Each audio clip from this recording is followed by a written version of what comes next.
Olá, está começando o programa Fala Jovem, uma iniciativa da TVAL, o canal da Assembleia Legislativa de Santa Catarina. A Declaração Universal dos Direitos Humanos da ONU afirma que todos nascemos livres, iguais em dignidade e em direitos, dotados de razão e consciência, e devemos agir uns para com os outros em espírito de fraternidade. Mas no cotidiano, esse ideal se perde no preconceito, na discriminação e na intolerância à diversidade. Hoje eu converso com pessoas que trabalham para mudar essa realidade e assegurar direitos inerentes a todos, independente de raça, sexo, nacionalidade, etnia, idioma ou religião. Comigo, aqui nos estúdios, a professora Francis Tourinho, secretária de Ações Afirmativas e Diversidades da Universidade Federal de Santa Catarina. Maria Elisa de Caro, diretora de Direitos Humanos do Governo do Estado. E Luiz Modesto, diretor de Formação da União Nacional LGBT. Eu acho que o jovem tem esse papel fundamental, né? Mas também só conseguirá exercer esse papel com boa educação, né? Com uma cidade que seja também inclusiva, com processos que façam com que ele perceba isso. O Fala Jovem está no ar.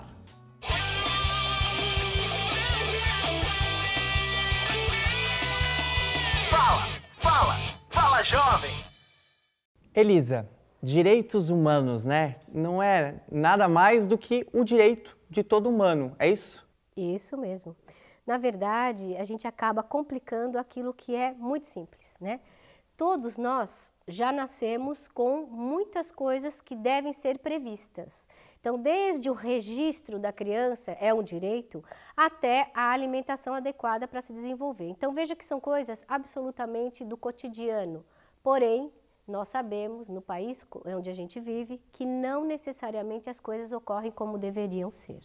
Este é o maior problema. Por isso que, além de você institucionalizar os direitos, ou seja, colocar lá na Constituição o que é, o que não é direito, nós ainda temos que fazer valer aqueles direitos, o que não deveria acontecer. Deveria simplesmente, pelo bom senso, a partir de um senso de fato comum, quais são os direitos de cada ser humano para poder sobreviver, seja no trabalho, seja na habitação, seja na alimentação, seja na saúde. Se tudo funcionasse como deveria, não precisaríamos correr atrás dos direitos. Por isso que eu digo que nós hoje não temos mais cidadãos, porque cidadãos são aqueles que vão atrás dos direitos, mas cumprem com seus deveres. Se todos cumprissem com seus deveres, ninguém precisaria buscar os direitos. Muito interessante, né? Se cada um tiver muito claro, muito evidente qual é o seu dever, a gente não vai precisar ficar discutindo tanto sobre direitos. Agora, Modesto, a Elisa falou sobre a questão do bom senso, né? Você que é ativista da área dos direitos humanos, participa de uma entidade que tem a sua importância nacional, falta bom senso para o povo brasileiro ainda? Olha, eu acho que para os representantes, principalmente, né? Se a gente pensar na Câmara dos Deputados, né? Fazendo o recorte da população LGBT, que é onde a entidade que eu atuo desempenha um papel mais destacado, né? A gente percebe que várias propostas de direito, né? Várias demandas que foram levadas para lá acabaram não dando seguimento, né? Por exemplo, o PL 122, que propunha a criminalização da LGBTfobia, né? Ele não andou, foi arquivado, né? De outra forma, em outros poderes, essas demandas acabam tendo um eco maior. Por exemplo, no Executivo, né? No Executivo Nacional, a gente viu que algumas secretarias foram criadas, algumas políticas foram criadas, né? Nos estados, nos municípios, aqui também a gente teve várias iniciativas importantes, né? Mas principalmente via reconhecimento judiciário, né? A união civil, né? O direito de adotar, várias outras questões. Francis, o sentimento que eu tenho é que essa discussão ela sempre ficou durante muito tempo, ela ficou escondida, né? Ficou isolada. E de uns 10 anos para cá, mais ou menos, acredito eu, essa discussão ela começou a ganhar mais espaço, principalmente nas universidades. As universidades começaram a dar mais espaço para que os estudantes pudessem falar sobre o assunto, e aí você tem uma questão do profissional que está sendo preparado para o mercado e já com uma visão maior de direitos humanos. Qual é a tua visão lá dentro da universidade sobre esse momento que o Brasil tem passado de discussão dos direitos humanos? Então, Arão, pegando o gancho da Maria Luísa e do Modesto, o que nós estamos vendo agora? Primeiro, que a gente precisa educar para os direitos humanos. A gente viu que se nós tivéssemos empatia, se pudéssemos nos colocar no lugar do outro, mais vezes, isso talvez não precisasse a gente estar trabalhando muito mais na educação. Na verdade, seria inerente do ser humano. Se eu sou ser humano, eu vou humanizar, eu vou cuidar, eu vou tratar ele humanizado. Nas universidades, nós estamos tendo uma inclusão maior. Então, nós temos desde as leis de acessibilidade, das ações afirmativas, acessibilidade das pessoas com deficiência, e nós estamos percorrendo esse crescer. Hoje, não só a UFSC tem uma secretaria especial para os direitos humanos, nós temos outras universidades, como, por exemplo, a UNB, a Federal de Goiás, que já tem também esse serviço, a própria Federal do Rio de Janeiro. O que na UFSC nós estamos ampliando? Nós estamos institucionalizando essas políticas para que a pessoa que entra na universidade, seja por ações afirmativas ou não, ela entenda o outro, se entenda e conviva universalmente e plurariamente, porque o que a gente tem, a diversidade atrapalha muitas vezes. Não que a diversidade é errada, mas as pessoas elas não trabalham em prol da diversidade. O que elas têm? Se é diferente de mim, eu não quero nem ter empatia. E não é isso que a gente quer. Se nós somos universidade, nós temos que educar. E educar para quê? Para mim só? Não. Educar porque essas pessoas elas vão sair para a sociedade. Então, nós trabalhando na universidade, nós vamos estar contribuindo para a sociedade. É menos aquela discussão do eu e mais do nós, nós. Do coletivo, porque direitos humanos, como a Elisa falou no início do nosso programa, é o direito de todos, né? E aí, quando você segmenta muito, também é um perigo muito grande, né, professora? E é uma coisa que nós temos na Organização Mundial da Saúde, tem um conceito de social accountability, que eu gosto muito de trabalhar, eu sou da área da saúde, então o que é? A responsabilidade social da formação dos alunos.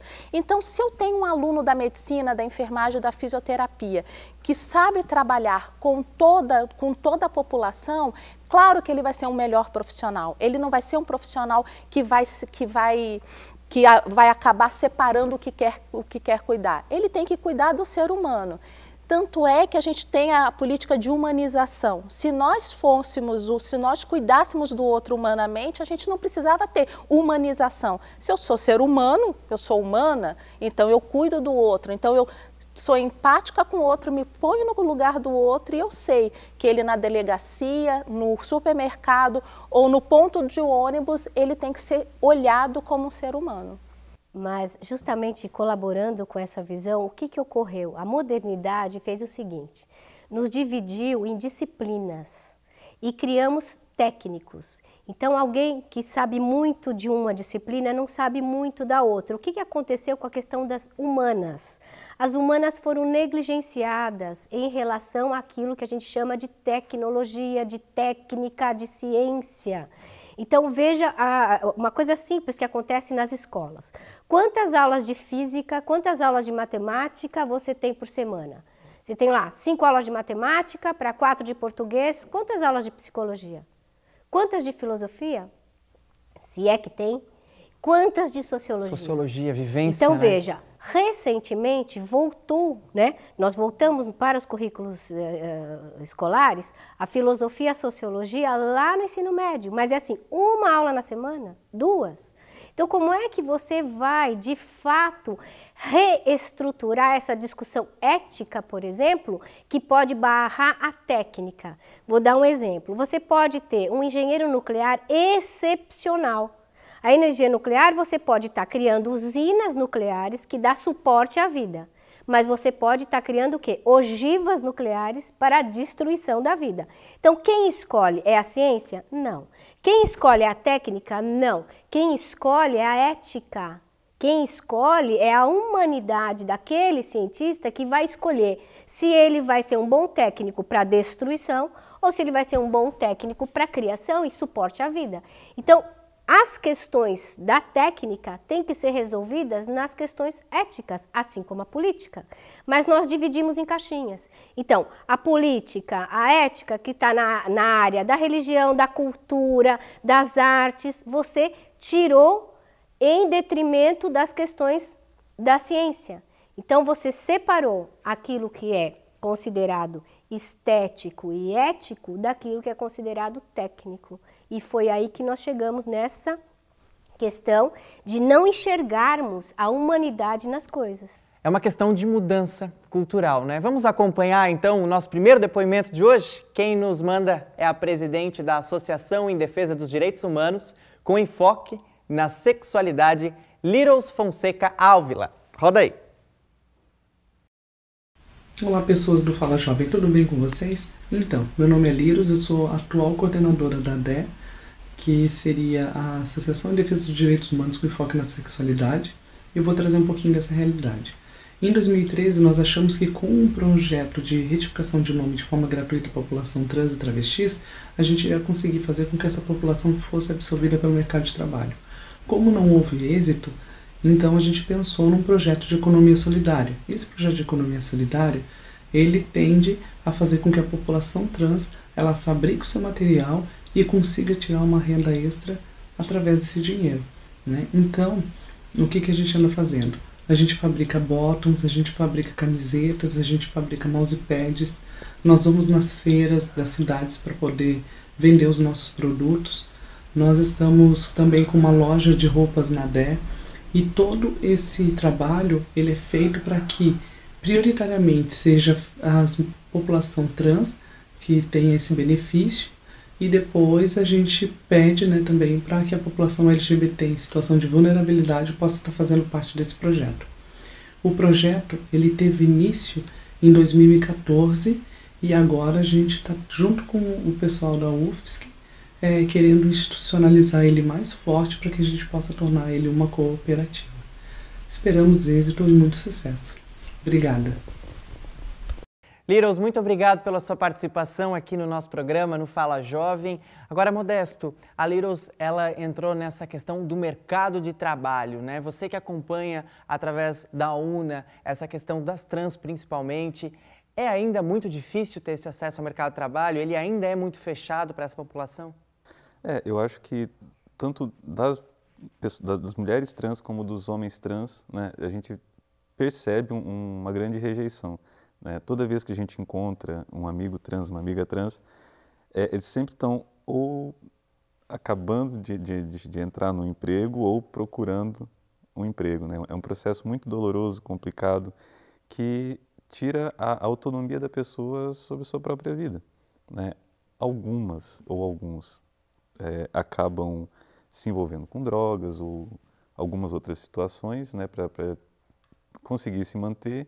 Eu acho que iniciativas como essa da ADE, como algumas outras também que a gente tem percebido, né, elas contribuem, colaboram muito, mas eu acho que a gente precisa ampliar bastante, principalmente na construção de uma cultura de acolhimento, porque afinal de contas são profissionais, né, como qualquer outro profissional, né, se qualificam na medida que conseguem, porque quando entram na escola já começam a sofrer e começam a ter a transformação no corpo, geralmente deixam a escola por preconceito, né, então não conseguem avançar. Então, com pouca qualificação, a gente tem que resolver esse problema, né, oferecer alternativas para essa formação e fomentar essa acolhida no mercado de trabalho. A política dos direitos humanos, né, Elisa, ela tem que ter essa visão da vulnerabilidade social, porque é exatamente isso que o Modesto estava falando. Hoje você tem muitos e muitos casos da população LGBT, nesse caso específico, mas é uma realidade das minorias, né, que tenta ter o acesso ao mercado de trabalho, tenta ter a qualificação e não tem as mesmas oportunidades. Na verdade, é quase que uma política de exclusão. É como, né, foi dito, desde que entra na escola e começa alguma transformação, essa pessoa já começa a ser excluída. Então vem o bullying e assim por diante, desanima, a pessoa vai deixando a escola, vai deixando de se qualificar. Exatamente. E é interessante a gente resgatar aqui o que já foi dito sobre o quanto o executivo acaba, né, institucionalizando alguns decretos, algumas leis, e o legislativo nem sempre ele é parceiro. Por quê? Porque no legislativo você imagina uma discussão mais ampla, que as pessoas se autoconvençam e que, de alguma maneira, acabem acreditando que um caminho melhor é incluir todo mundo. Na questão LGBT, a maioria dos direitos vem por decreto. Ele é imposto. Isso é bom e é ruim? É bom porque se você tem o direito que ele veio de alguma maneira, você está resguardando um direito. É ruim porque não houve um convencimento. As pessoas não adotaram aquilo como algo normal da cultura. Simplesmente é uma imposição. A partir do momento que você impõe, você tem muito mais pessoas contrárias do que a favor. Então, esse é um problema no caso da população LGBT, que eles podem ver que os conselhos, por exemplo, os conselhos estaduais, na maioria dos estados foi institucionalizado por decreto. Ou seja, o governador é que instituiu. Não foi a Assembleia Legislativa que discutiu e resolveu que iria tornar aquilo lei. No nosso estado, por exemplo, após as eleições, nós vamos voltar no trâmite legal pela Assembleia Legislativa para poder conseguir, de fato, né, constituir o nosso Conselho Estadual. Veja que belo exemplo deu a cidade de Florianópolis, né? O município aqui já instituiu o Conselho Estadual, o Conselho Municipal, né, dos direitos LGBT. Em outras questões, como, por exemplo, a pessoa com algum tipo de deficiência ou a pessoa com algum outro problema que também está excluído, às vezes falta informação. Algumas empresas, voltando ao que nós ouvimos, acabam não cedendo espaço porque não tem informação das capacidades que aquelas pessoas têm para exercer aquela função. Então, no caso do LGBT, é muito mais pré-conceito. No caso de outras pessoas, é falta de informação. Então, tudo isso é importante para nós aqui discutirmos hoje, criarmos fóruns para discussão, para acabar desmistificando essa situação e melhorar tanto a acessibilidade na escola quanto no mercado de trabalho, de um modo geral, para todos. Por isso, a importância da informação e do debate, como nós estamos proporcionando aqui no Fala Jovem. A gente vai para um rápido intervalo, mas já a gente está de volta hoje falando sobre direitos humanos. Fique com a gente.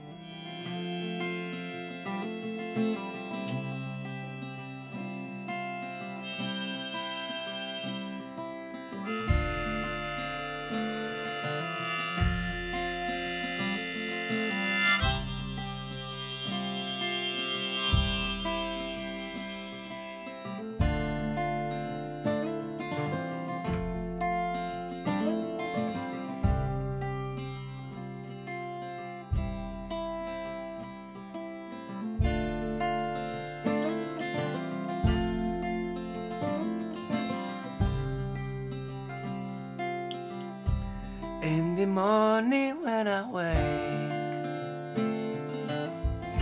and the sun is coming through, how you fill my lungs with sweetness and you fill my head with you. Shall I write it in a letter? Shall I try to get it down? How you fill my head with pieces of a song I can't get out. Can I be close to you?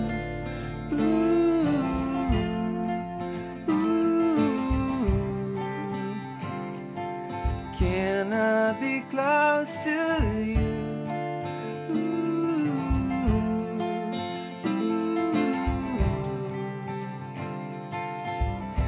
Can I take you to a morning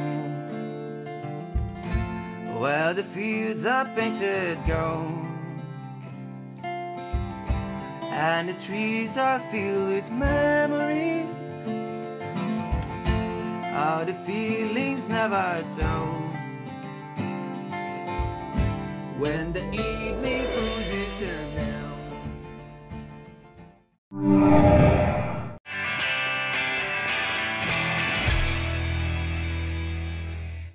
O programa Fala Jovem está de volta e hoje o nosso bate-papo é sobre direitos humanos. Nós estamos recebendo nos nossos estúdios 3 feras da área. E a gente quer voltar agora, Francis, com você. No bloco anterior, nós falamos aí sobre a questão do mercado de trabalho, do acesso das minorias ao mercado de trabalho. O mercado de trabalho está totalmente relacionado à qualificação profissional. E aí vamos entrar no âmbito da universidade. É esse o caminho, né? A educação, a qualificação para que eles se preparem para novas oportunidades. É isso mesmo, Arão. Hoje a gente ainda, nós temos na UFSC, que na maioria das universidades brasileiras, nós já estamos com as ações afirmativas ampliando o número de vagas para as pessoas terem acesso. Claro que hoje a gente tem ações afirmativas voltadas para as pessoas que vêm de escola pública, né? Para as pessoas que têm questões socioeconômicas, que então entram relacionadas à renda per capita familiar, a pretos, pardos e indígenas, e na UFSC nós temos uma seleção especial com vagas suplementares para indígenas, quilombolas e negros de qualquer escola. Então, o que acontece? A gente já tem isso. O que nós, na Secretaria, estamos ainda pensando? O acesso para a universidade ainda não tem cota específica, nem para pessoas com deficiência, nem pessoas LGBT. Mas nós temos um grande número de pessoas já entrando, porque a qualificação é realmente a saída. O que nós estamos trabalhando agora também, em conjunto com a sociedade civil, é de fomentar cursinhos pré-vestibulares, porque essas pessoas que saíram da escola por conta de bullying, porque estão sendo perseguidos, elas estudando em cursinhos específicos, né, para as populações, a gente sabe que quando nós estamos juntos com o nosso grupo de amigos que comungam com da mesma área, das mesmas atitudes, a gente consegue ter apoio maior. Então nós estamos pensando nisso, inclusive com o apoio dos coletivos. Para quê? Para que as pessoas se empoderem e entrem na universidade, porque entrando na universidade nós temos a formação e tendo a formação a gente consegue conquistar o mundo. É isso que a gente quer. Nós viemos aqui para conquistar o mundo. Que legal. Interessante, né? Porque assim, na questão da educação, a importância da qualificação profissional. Mas ainda falando de educação, tem a questão cultural, né? E aí quando a gente foca no trabalho de conscientização, principalmente para as novas gerações, para o jovem, para o adolescente, para as crianças lá das escolas, e aí incentivando, né, Elisa, essa questão da discussão da sociologia, de trazer a filosofia para dentro da sala de aula, você prepara, via educação, através da educação, um futuro com menos preconceitos, Elisa. Exatamente. Hoje a gente vê já as discussões, por exemplo, da questão da história em relação aos negros, em relação aos índios, sendo um pouco mais, vamos dizer assim, discutida profundamente. Porque, por exemplo, na minha geração, nós tivemos uma forma de entender essas culturas que simplesmente levou essas populações à cegueira total. Né? Eles se tornaram invisíveis. Né? O que foi, de fato, para nós passado como história do Brasil, principalmente pelos índios, os quilombolas e os negros, acaba trazendo consequências graves para a inclusão social dessas populações. Então, hoje, a escola está um pouco mais preocupada em trazer a verdade, Isso ajuda a essa inclusão, mas ainda estamos longe. Por isso que o governo acaba fomentando, por exemplo, políticas de inclusão, que são as ações afirmativas. Não deveríamos trabalhar com isso, lembra do bom senso? Se desde o princípio sempre todos pudessem concorrer pelo mérito, Só que dificilmente você consegue concorrer pelo mérito se você tem excepcionais escolas particulares e escolas públicas deficitárias. Como é que você vai colocar essas duas pessoas a concorrer o mesmo tipo de prova? Impossível. Então, veja o quanto estamos defasados na questão de concorrência por mérito. E aí acaba criando o quê? Esses nichos, que são as cotas, que não estou desmerecendo as cotas, quer dizer, nós tivemos que chegar nessa situação e criar as cotas por conta disso, mas não deveríamos jamais ter chegado nisso, se todas as pessoas fossem respeitadas, tanto na sua cultura, na sua origem, lá na história, na filosofia, na sociologia, e que fossem todas muito bem contempladas como uma escola de qualidade. Aí todo mundo, sim, ia concorrer por mérito, mas não é o que a gente vê. Tem um pouco de diferença essa questão de você incluir na escola, mas você ter uma educação que não inclua a pessoa. Eu acho que é um pouco diferente. Tem 2 pontos que eu gostaria de citar. Um que é o processo de reafirmação do preconceito na educação de segundo grau que chama ainda? Ensino médio. Que, por exemplo, nos planos municipais, estadual de educação, foi eliminado a discussão de gênero, né? Então, retrocesso. É um retrocesso, né? Mas, de outra forma, e agora também tem a questão do escola sem partido, que o pessoal tem discutido muito, quer dizer, não se discutirão outras formas de pensamento, exato, que acho que é até uma boa ideia, uma discussão para se fazer aqui. Trazer aqui no Fala Jovem, né? Agora, eu acho que um outro ponto é o que se pensa muito, né, que eu acho que uma frase que sintetiza muito essa ideia do mérito e que talvez me incomoda um pouco é a ideia do direitos humanos para direitos humanos para humanos direitos, né? Na verdade, direitos humanos é para todos, como educação é para todos. A questão é que algumas pessoas não têm condições por um processo histórico familiar, né, ou regional que condiciona a pessoa a uma situação econômica, cultural diferente, né? Mas às vezes por processos de opressão mais intensos, né? Ou às vezes do próprio procedimento da política, não atinge. Então, talvez numa sociedade onde as estruturas de produção elas são opressoras, né, vai ser muito difícil um dia que a gente vai ter justiça na busca por mérito, né? Eu acho que eternamente a gente vai ter que ficar construindo políticas de apoio. E aí eu estou pensando uma coisa aqui, porque nós estamos na UFSC fazendo algumas pesquisas com relação aos alunos que entraram por ações afirmativas. Então a gente tem várias questões e no Brasil e fora do Brasil essas pesquisas são feitas. Uma das coisas que as pessoas até que são contra as ações afirmativas falam, não, essa pessoa ela não se inclui na universidade, ela vai reprovar, ela não vai acompanhar. Uma das coisas que a gente tem trabalhado é também pela permanência. As pessoas entram e muitos deles, por incrível não, por lei do engano das pessoas, eles entram na cota geral, porque eles têm a pontuação, eles se inscrevem, mas eles entram pela pontuação geral. E aí o que a gente tem? Realmente, e aí nós precisamos da permanência. O que nós temos? Nós temos uma população, e agora com a entrada nas universidades, que é pelo sistema do SISU, Enem SISU. Então nós temos pessoas que vêm de longe, pessoas que realmente precisam de um acolhimento na universidade. Nós temos as pessoas que muitas vezes, isso daí não é só quem vem de escola pública, é geral, por exemplo, um aluno da engenharia que tem problema com matemática. Então, o que nós estamos fazendo? Um plantão pedagógico para trabalhar com essas pessoas. Por quê? Nós temos que dar inclusão para elas, né? E uma coisa bem interessante de falar com relação à inclusão e ao entendimento das pessoas. Agora, nos cursos de licenciatura, agora não, a gente tem uma legislação, nós temos que incluir no estudo das licenciaturas dos cursos da área da saúde os temas sobre os negros, indígenas, questões LGBT, pessoas com deficiência e saúde e ambiente. Então, o que acontece?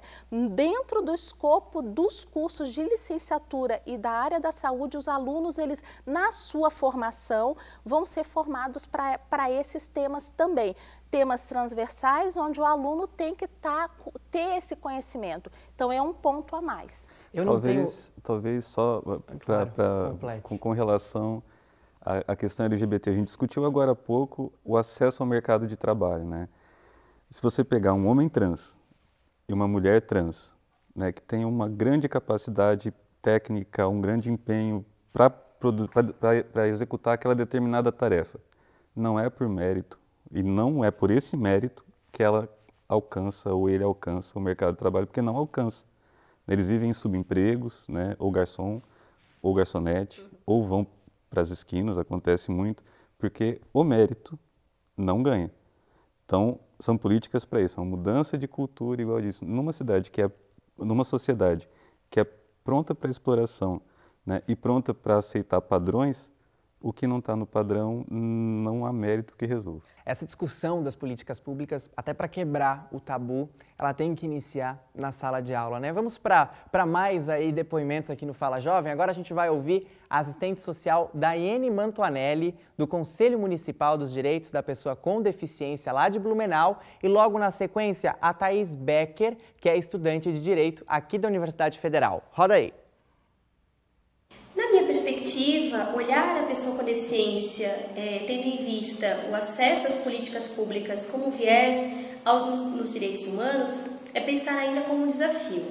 Que a gente tem que avançar no sentido de garantia de direitos, de políticas públicas que olhem a pessoa com deficiência como protagonistas desse acesso, romper as práticas ainda assistencialistas, as práticas discriminatórias e que não envolvam as pessoas com deficiência na construção delas. Então, acredito que a gente tem que avançar muito ainda em romper barreiras arquitetônicas, atitudinais e de acesso a direitos de fato. Oi, pessoal que está assistindo ao Fala Jovem. Meu nome é Thaís, eu tenho 21 anos e eu curso a 7ª fase de Direito aqui na UFSC. Bom, em outubro do ano passado, de 2015, eu sofri um acidente de carro e me tornei tetraplégica. Logo que eu voltei para casa, eu sabia que eu ia encontrar diversos desafios. O primeiro deles foi quando eu decidi ir daqui da minha casa até a universidade, e um caminho que antes eu levava 5 minutos para fazer, eu acabei levando 20, 30, porque as ruas eram totalmente irregulares, faltavam rampas. Bom, logo que eu me deparei com um problema, eu entrei em contato com a prefeitura, que por meio da Secretaria de Obras conseguiu arrumar em uma semana o caminho. Além disso, quando eu cheguei também na sala de aula, aqui do Centro de Ciências Jurídicas da UFSC, eu percebi outro problema, que foi a falta de uma carteira. A maioria das cadeiras, elas são juntas com a carteira, então não tinha nenhum lugar que eu pudesse colocar a cadeira de rodas. Mas também, junto à secretaria do curso aqui de Direito, eu consegui, em pouco tempo, uma carteira que eu pudesse usar. Eu entendo que esse protagonismo ele é extremamente importante quando a gente pretende transformar a sociedade ao nosso redor. Mas eu acho que isso não é o suficiente. O Estado, ele tem sim o dever de auxiliar a gente, pessoas com deficiência, por meio de políticas públicas. Eu acredito que a gente pode ir aonde a gente quiser e a gente tem esse direito. E lutar por essas transformações, independente se a gente usa ou não uma cadeira de rodas.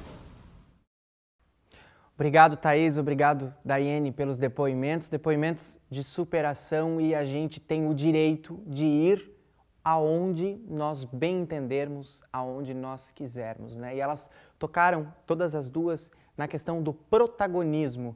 Elisa, política pública se constrói ouvindo as pessoas que, de fato, vivem aquela demanda, né? Que são daquele segmento, que é um problema muito grave que nós temos no Brasil, que muitas e muitas vezes a política pública, na verdade, ela é construída dentro do gabinete, muito distante da realidade dos protagonistas daquela política. Sem dúvida. Na verdade, o que a gente percebe é que essas pessoas, elas têm que sair vamos dizer assim, dessa ideia de que estão excluídas de fato. Elas têm que mostrar a cara, elas têm que dizer a que vieram, o que elas precisam. Então, dar visibilidade a cada causa. Tem que chegar e tem que falar e tem que fazer movimento e que tem que buscar. Veja o quanto avançamos da época, por exemplo, que as pessoas que tinham qualquer tipo de deficiência ficavam dentro de casa, escondidas, a própria família escondia, não dava nem acesso à escola. Hoje isso já mudou bastante, por isso também as políticas foram mudando. As pessoas têm que sair dessa invisibilidade.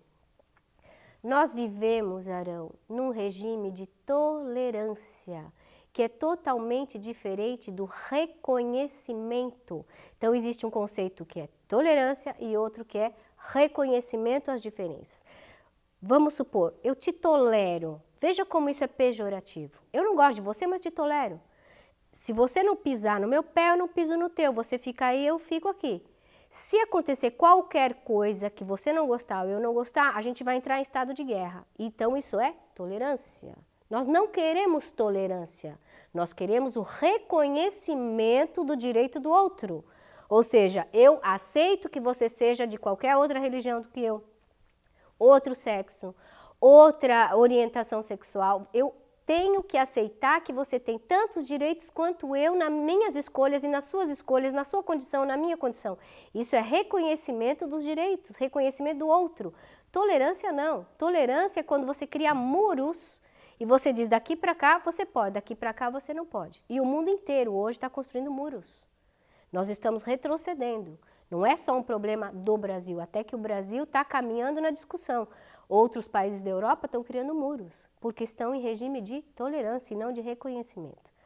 Elisa falou tudo, né? Acho que essa questão da discussão, ela é uma discussão dos direitos humanos, os direitos de todos nós, independente de qualquer coisa, né? E tolerância não é o caminho, certamente. A gente vai fazer um rápido intervalo, mas já o Fala Jovem volta, hoje debatendo sobre direitos humanos aqui na TVAL, o canal da Assembleia Legislativa de Santa Catarina.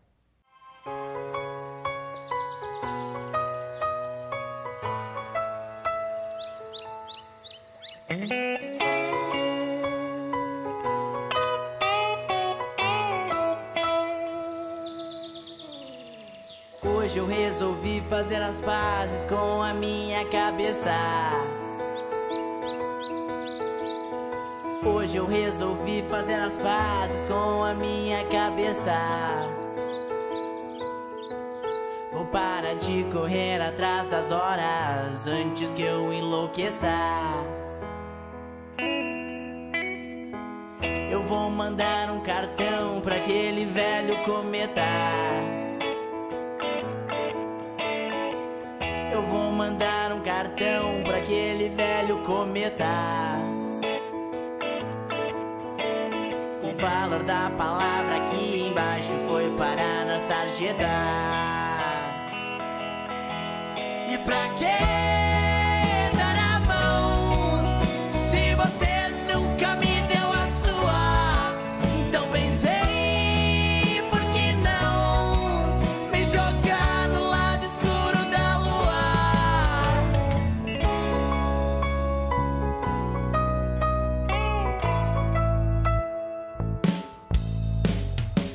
Quero ver tudo do alto pelas asas do mundo.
O Fala Jovem você já conhece, é uma iniciativa da TVAL, o canal da Assembleia Legislativa de Santa Catarina, para debater assuntos que envolvem a juventude catarinense. O nosso programa de hoje é sobre direitos humanos. Estamos com Maria Elisa, diretora de Direitos Humanos do Governo de Santa Catarina, também o Luiz Modesto, da UNA-LGBT, e para completar, a professora Francis, ela que é secretária de Ações Afirmativas e de Diversidades da Universidade Federal de Santa Catarina.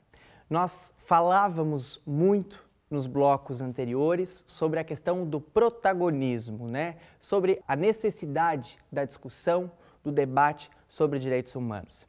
E aí eu quero puxar aqui com vocês uma polêmica, né? Porque no Brasil, o termo direitos humanos, ele em certos momentos é muito mal interpretado, né? E eu acho que isso veio principalmente por conta desses programas sensacionalistas, de colegas jornalistas meus, inclusive, né, que muitas vezes tratam direitos humanos como o direito do bandido. E aquela coisa que nas redes sociais, no Facebook, acaba se discutindo de forma muito superficial.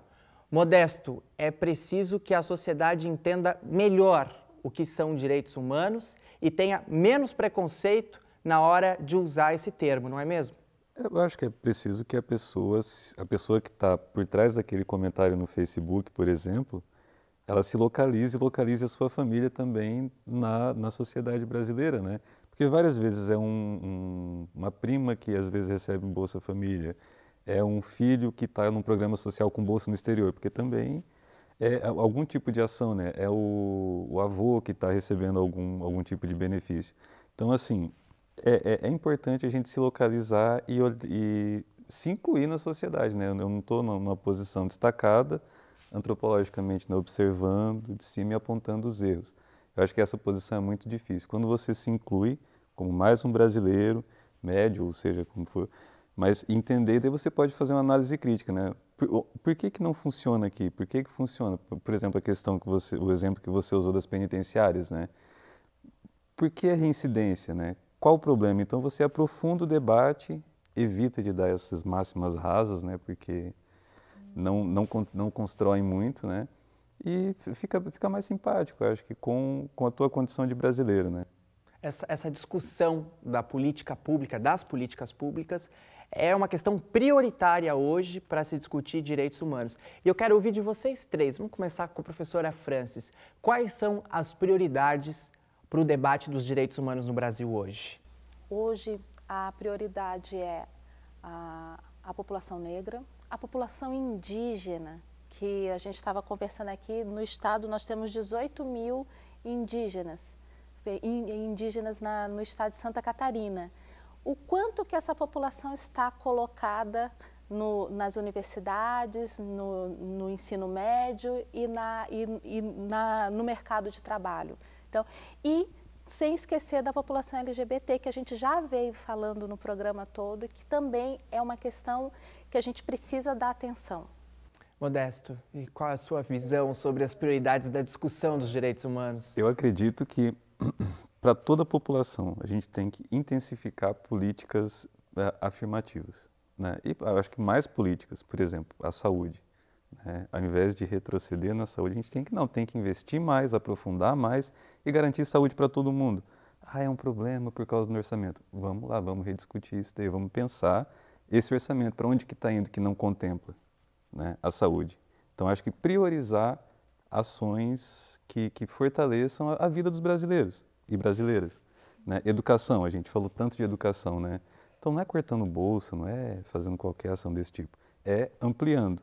Né? Aí você, inclusão pelo quê? Pela educação, né? E incluir pela educação, geralmente não é por universidades privadas, também.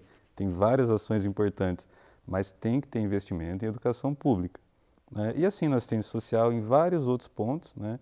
Que daí você consegue contemplar, por exemplo, a saúde, sendo bem rapidinho para a população LGBT. Se a gente tem qualquer restrição no SUS, né? A gente acaba com uma política fundamental das pessoas trans, dos homens e mulheres trans, com relação à hormonoterapia, várias outras ações, né? Que acho que sem o SUS não teria como acontecer. Então, eu acho que para a gente, nesse momento que a gente vive agora, é um risco muito grande, né? Crise econômica, internacional e tudo isso, e esses reflexos aqui. Então, acho que é importante a gente sempre pensar que direitos humanos sempre vêm com ampliação de todos os demais direitos, né? A gente amplia a produtividade, amplia investimento, mas sem tirar direitos. E para você que é gestora, Elisa, em Santa Catarina, dessa política? Então, eu levantaria a bandeira do cumprir os deveres humanos. Quanto mais pessoas, instituições cumprirem de fato com seus deveres, seguramente nós vamos ter que correr atrás de menos direitos. Por quê? Porque estarão sendo cumpridos. Isso vale na educação, que conte a história como deve ser, que respeite as pessoas como deve ser, né? Tanto a questão que já falamos aqui do bullying, da exclusão e tal, começa lá na escola, não é só em casa. Então, se cada um cumprisse com o seu papel verdadeiramente, então, todas as secretarias de Estado cumprindo seu papel, todas as secretarias do município cumprindo com seu papel, todos os gestores de qualquer pasta, todos os profissionais liberais, todas as pessoas do membro da família. Olha o que acontece com os nossos adolescentes e principalmente os adolescentes em conflito com a lei.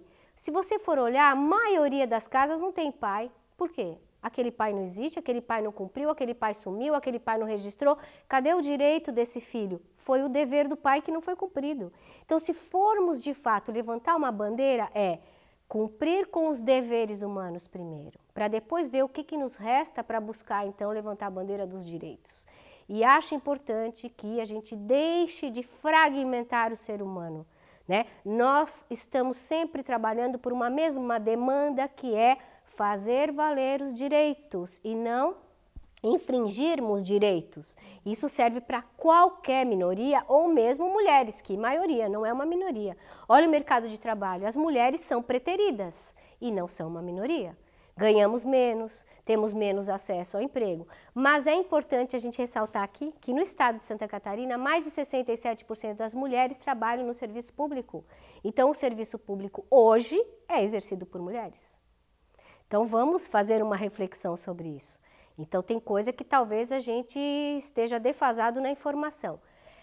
Temos que cuidar dos conceitos, porque senão damos margem para o pré-conceito. Falando, Francis, em população indígena, nós temos participação aqui no Fala Jovem da Ana Paté. Ela é estudante e também conselheira estadual dos povos indígenas. Ela gravou um depoimento aqui para o nosso programa. Vamos ver. Olá, meu nome é Ana Paté, eu sou do povo Xoclém e sou conselheira estadual dos povos indígenas de Santa Catarina. Eu venho aqui para falar sobre os direitos humanos que estão sendo afetados diretamente, e os povos indígenas estão sendo afetados diretamente com a atual conjuntura política, principalmente em Santa Catarina, onde o grande número de retrocessos está sendo altíssimo. Povos indígenas estão sendo afetados diretamente, genocídios acontecendo, mortes acontecendo, fazendeiros roubando nossas terras e nada está sendo feito. Estamos aqui para denunciar, para que o governo olhe para os povos indígenas de Santa Catarina, para que o governo federal olhe para os povos indígenas do Brasil. Guaranis e Kaiowás estão sofrendo ataques, vamos lutar. Obrigado, Ana, pela sua participação aqui no Fala Jovem. Professora Francis, a Ana, por exemplo, é estudante lá da Universidade Federal de Santa Catarina, né? E uma discussão que eu acho que existe muito lá dentro da universidade é a questão do acompanhamento, né, a esse público, porque não basta apenas você dar o espaço através de cotas, através da inserção deles na universidade. É preciso fazer todo um acompanhamento. E aí, o papel de vocês lá na secretaria. Isso, então, na secretaria, a coordenação de relações étnico-raciais, que por acaso é CRER, então o anagrama da coordenadoria traz bem o que a gente quer, nós cremos que eles têm que ser acolhidos, né? E o que a gente está fazendo?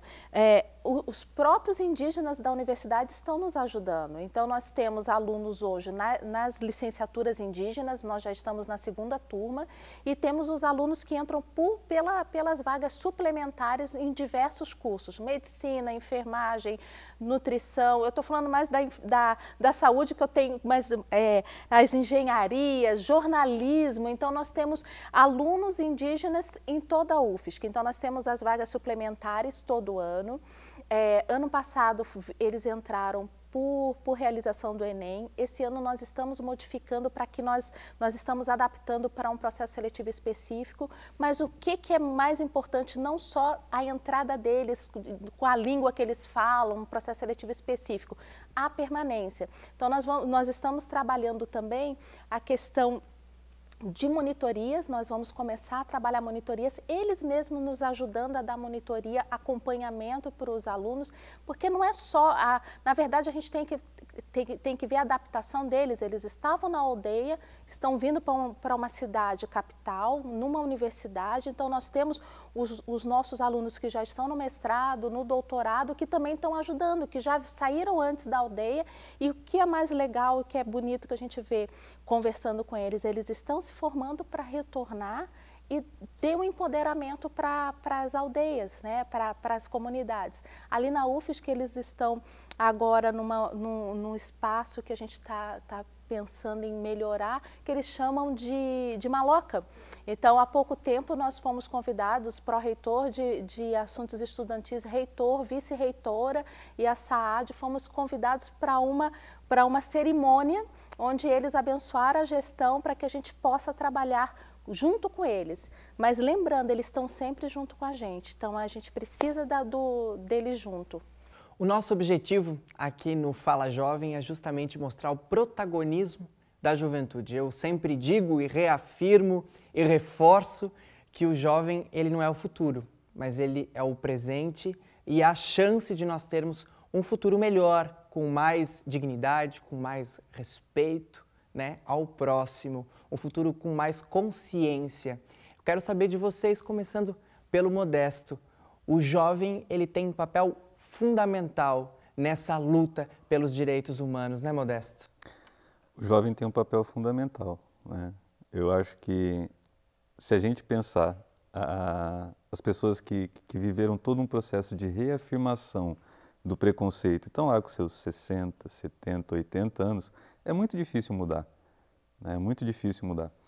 Eu acho que esse processo de renovação, de suavizar as relações, né? Você entender o outro como o outro, né? Uma pessoa que convive comigo na sociedade, que eu respeito, considero e tenho que contemplar, né, dentro da minha convivência da melhor forma possível. Eu acho que o jovem tem esse papel fundamental, né? Mas também só conseguirá exercer esse papel com boa educação, né, com uma cidade que seja também inclusiva, com processos que façam com que ele perceba isso.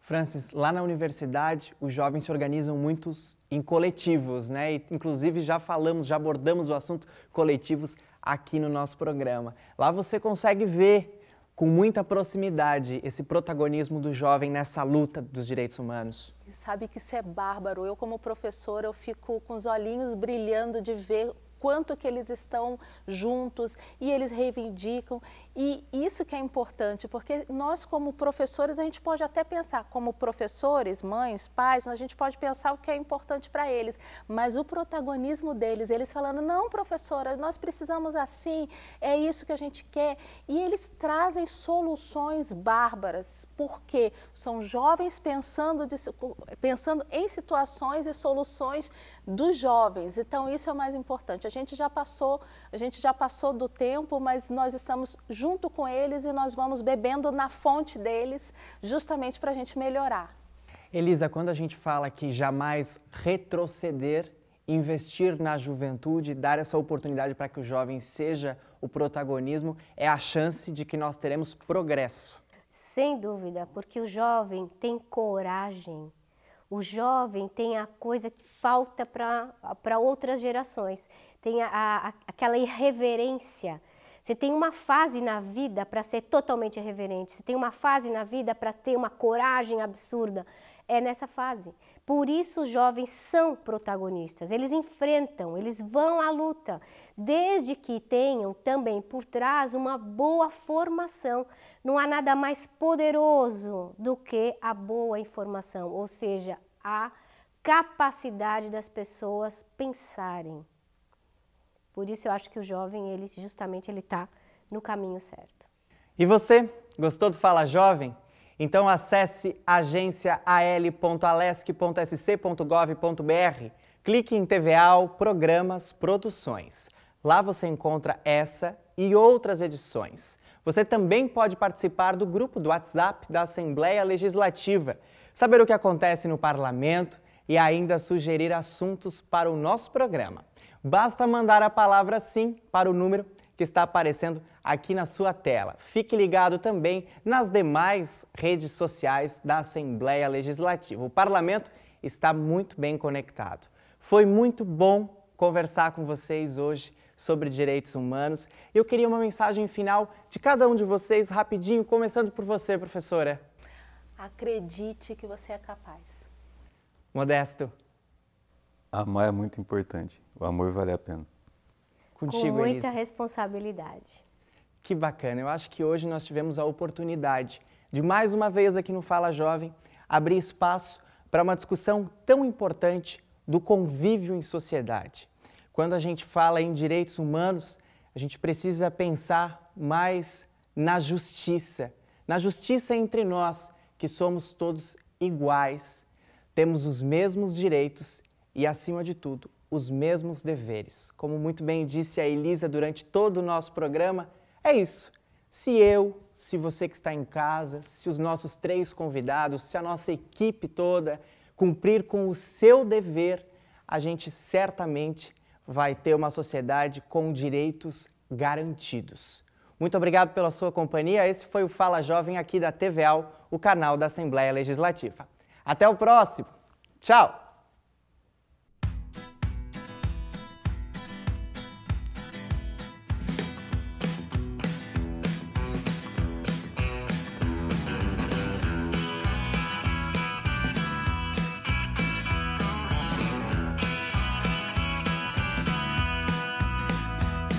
Espere só mais um pouco. O nosso papo tá gostoso, é puro fato, sem boato e nunca é tarde.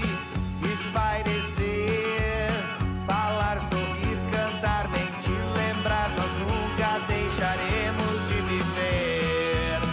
Fique mais um pouco, puxe um banco e vá sentando, que eu pago mais um trago. Acontece só quando estamos reunidos nessa casa. Tudo acontece só quando estamos reunidos nessa casa. Tudo acontece só quando estamos.